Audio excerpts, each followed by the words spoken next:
নমস্কার বন্ধুরা, আমি সুমিতা মণ্ডল। আমার রান্নাঘরে সবাইকে স্বাগতম। এই প্রচণ্ড গরমে আর তো কদিন ধরে গরম পড়েছে, লু পড়ছে। তো আজ কি রান্না করব, তাই আমি একটা নতুন রেসিপি, নতুনও বলতে পারেন পুরনো বলতে পারেন, এই গরমে খাওয়ার মুখে রুচি আনার জন্য এই যে আমি বাজার থেকে মাছ কিনে নিয়ে এসেছি। চারাপোনা, এটা মৃগেল ছানা বলে। তো একে আমি আম দিয়ে টক বানাবো।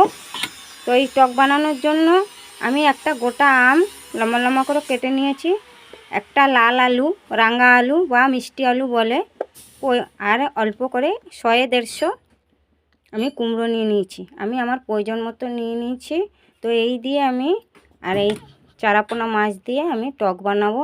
আপনারা দেখতে থাকুন। এই আম তো জানেন তো শরীরের পক্ষে কতটা উপকার।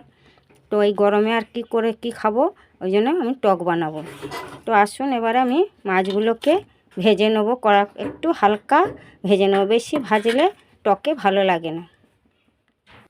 কড়াই তো গরম হয়ে গেছে, এবার আমি তেল দিয়ে দেবো অল্প করে মাছ ভাজার জন্য।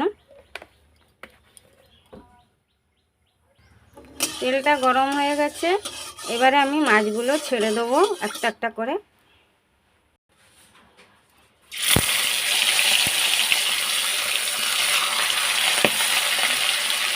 মাছগুলো আগের থেকে আমি নুন, লেবুর রস মাখিয়ে রেখেছিলাম। তারপরে আস্তে জল বার হয়ে যাওয়ার পরে আমি একটু হলুদ দিয়ে মাখিয়ে নিয়েছি। এবার এগুলোকে হালকা ভাজিয়ে নেবো, বেশি মিডিয়াম সাইডে। বেশি কড়া করে ভাজলে মাছের টকে স্বাদ লাগে না। বন্ধুরা, মাছ তো ভাজা হয়ে গেছে, মাছ তুলে নিয়েছি। এবারে দেখুন কড়াইতে তেল থেকে গেছে, ওই তেলেই আমি অল্প করে 5 ফোড়ন দিয়ে দেবো। 5 ফোড়নটা পুড়তে দেবো।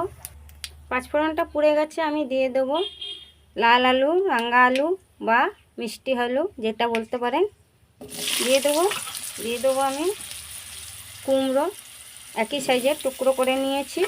এবার এটাকে আমি একটু নাড়াচাড়া করে নেব। আমরা টকে কুমড়ো, লাল আলু, নাহলে ভেন্ডি, নাহলে কি বলে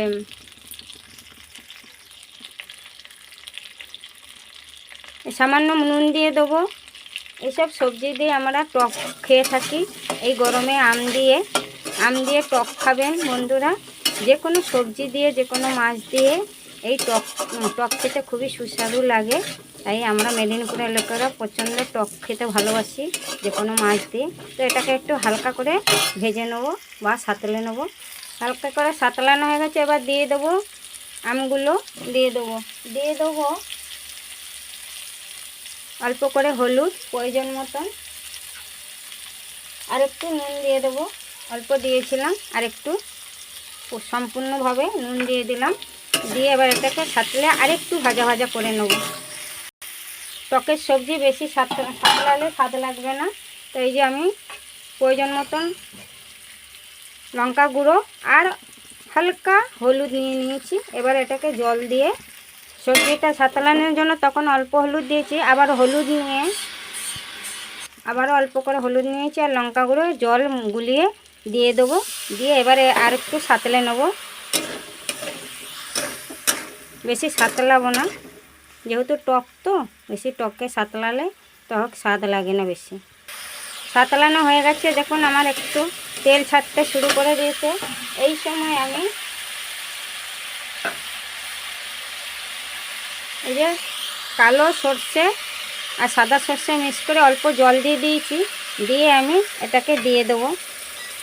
ডাইরেক্ট সর্ষে বাটা দিয়ে ভালো করে ভাজবেন না বেশি, তাহলে তিতো হয়ে যাবে। হালকা সাঁতলে নেব। এই অবস্থায় দেখুন আমি হালকা সাঁতলে নিয়েছি, মাখো মাখো হয়ে গেছে। এইবারে আমি এই যে বাটা জলটাও দিয়ে দেবো, আর একটু প্রয়োজন মতন জল দেবো। আর একটু প্রয়োজন মতন জল দিয়ে দিচ্ছি, কেন আমার সবজি আর মাছটা একটু ফুটবে।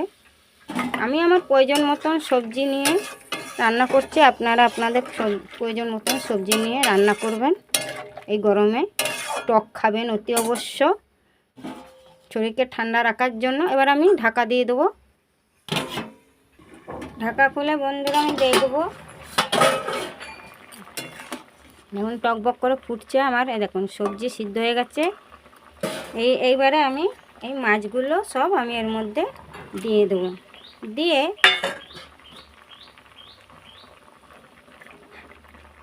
1 মিনিটের মতন ফুটতে দেবো। 1 মিনিট হয়ে গেছে। মাছগুলোকে আমি একটু রসার ভেতরে ঢুকিয়ে দেবো। এইবারে আমি একটু এই আমটকে তো এই হালকা করে একটুখানি সর্ষের তেল দিয়ে দেবেন। এতে টকটা খেতে খুবই সুস্বাদু হবে। দিয়ে একটু নাড়াচাড়া করে নেবেন। আমি তো মিষ্টি দেইনি, আপনারা চাইলে একটু মিষ্টিও দিতে পারেন। যে মিষ্টি খেতে ভালোবাসে তারা মিষ্টি দেবেন। আর এই গরমে বন্ধুরা প্লিজ প্লিজ প্লিজ এই আমটক, লেবু শরবত, দই শরবত, বেল শরবত, আম পান্না, এই দই ঘোল এইভাবে খেয়ে পেটটা ঠান্ডা রাখুন। প্রচণ্ড লু পড়ছে, বাচ্চা বুড়ো সবাইকে ভালো রাখুন। এই রোদ্দুরে বেরোবেন না, প্রয়োজন ছাড়া আপনারা একদম ঘর থেকে বেরোবেন না। তো ভালো লাগলে বন্ধুরা একটা লাইক দেবেন। যারা ইউটিউব চ্যানেল থেকে দেখছেন তারা একটা সাবস্ক্রাইব করবেন আর বন্ধুদের সাথে শেয়ার করবেন। ভালো থাকবেন, সুস্থ থাকবেন। এবারে একে আমি নামিয়ে নেব। দেখুন বন্ধুরা হয়ে গেছে চারাপোনা মাছের আমার আমটক। দেখতে কত সুন্দর হয়েছে। আপনারা এইভাবে বাড়িতে বানিয়ে খাবেন। ভালো থাকবেন, সুস্থ থাকবেন। ধন্যবাদ।